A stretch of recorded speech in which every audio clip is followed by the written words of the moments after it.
What's up, guys?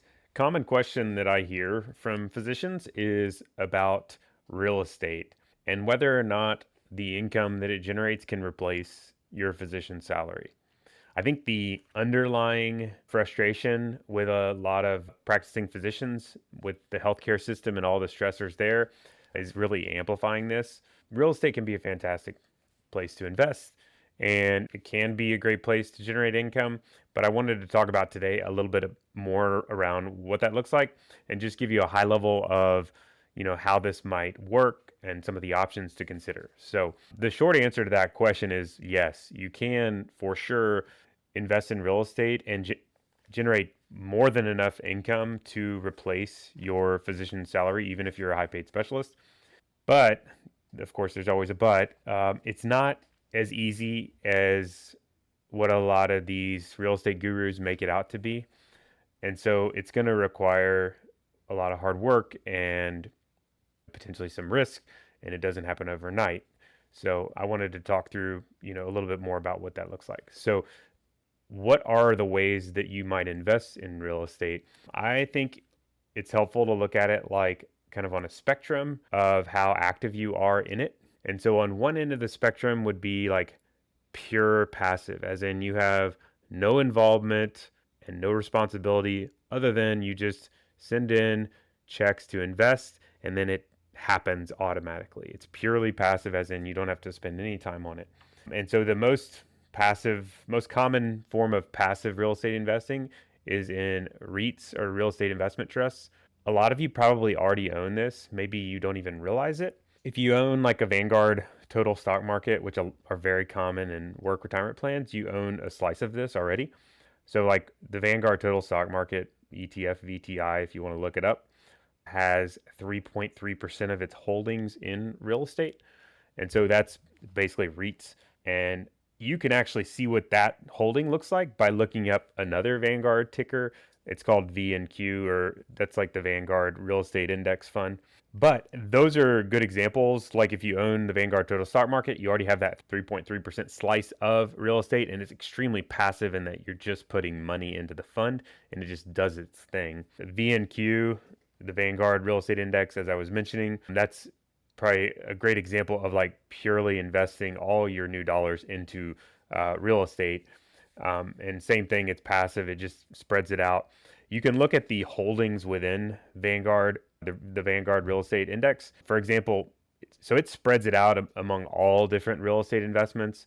Like it's just, very diversified, ultra diversified into all sorts of types of real estate, like residential, commercial, industrial, and then it invests in real estate services. It's just across the board, all sorts of real estate type investments. For example, it has 14% residential REITs. So that would be like, owning a single family home and it's renting it out, and then that generates the growth. So that is probably the most commonly super passive way to own real estate. It requires very little effort. The nice thing about that is it actually is passive. The downside is it's a slow growth kind of thing. For example, like as I'm recording this, the 12-month yield on the Vanguard Real Estate Index, VNQ, is 4.11%. So, you have to, if you're trying to replace a $400,000 salary, for example, you're going to need like a little over $10 million in that fund to generate that kind of yield right now, like in today's world. And it's obviously going to take some time to build that up. And it's quite a capital intensive endeavor to generate that kind of yield. So yield would just be like the income it spits out from the fund. And so that, of course that can work well, but it typically takes a long time and it's going to require that large amount of capital to get to that point of replacing your salary. But the benefit is it's a ultra passive, no real responsibility time, and that can be a huge benefit. If we go a little further into the more active realm, that's the other side of the coin of real estate. So passive is, no time commitment, pretty low, no responsibility, but on the flip side has a lower return expectation. On the opposite end of the spectrum would be more actively owning real estate. And that's what a lot of you probably hear about, people talk about. So an example of that on the other extreme would be like directly buying a single family home yourself. So buying a property, say a single family home yourself, and owning it and renting it out and doing the business and then collecting the income, having maybe a mortgage to finance it, and turning that into a business. So I would consider that much more active. And that's because like you have to spend your time on it, or even if you're not literally plunging the toilets yourself, like you have to be responsible for hiring people to go do that and the management of it and tracking the return on investment. So it's a lot more time, responsibility, to do that type of real estate. But on the flip side, it should have much higher potential for return on investment, and you can use leverage, like efficient leverage, in the form of like a mortgage. You can get a relatively reasonable interest rate on a mortgage, and that allows you to put less of your money in. So going back to what I was saying earlier, like the real estate index, that's 100% your money going in versus, so there's no leverage. Versus on this more active example I'm giving you, you don't have to, but you can use leverage to kind of like amp up your potential growth. But that also amps up your, potential for risk. So actively owning real estate is on the other end of the spectrum. There's a lot of different forms of it. I gave the example of single family home, but you can do commercial real estate, you can do industrial, you can do short-term rentals, long-term rentals. There's a million different types of ways to do that.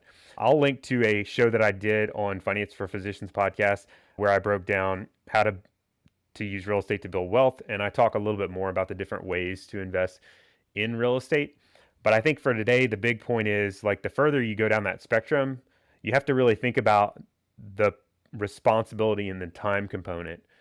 And that's the big differentiator, is how much time and responsibility do you want to take on? Because that's going to you have to have capacity to do that. Now, people sometimes sell this as a passive income stream, and it can become like mostly passive, but you have to turn it into a finely tuned machine of it, like a business basically. And that takes a very long time and lots of effort.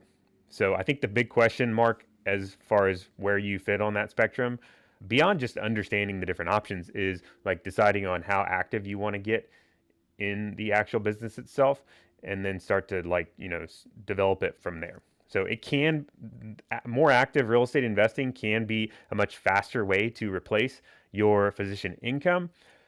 But like I said, it comes with all the baggage, the risk, the responsibility, the time component, the headaches, all that stuff comes with it. So there are some hybrid approaches that kind of like are in the middle. For example, I interviewed someone recently on Finance for Physicians podcast on turnkey real estate, and I'll link to that as well in the show notes. But this is a kind of a way to leverage more of like a team of people to help you buy direct real estate.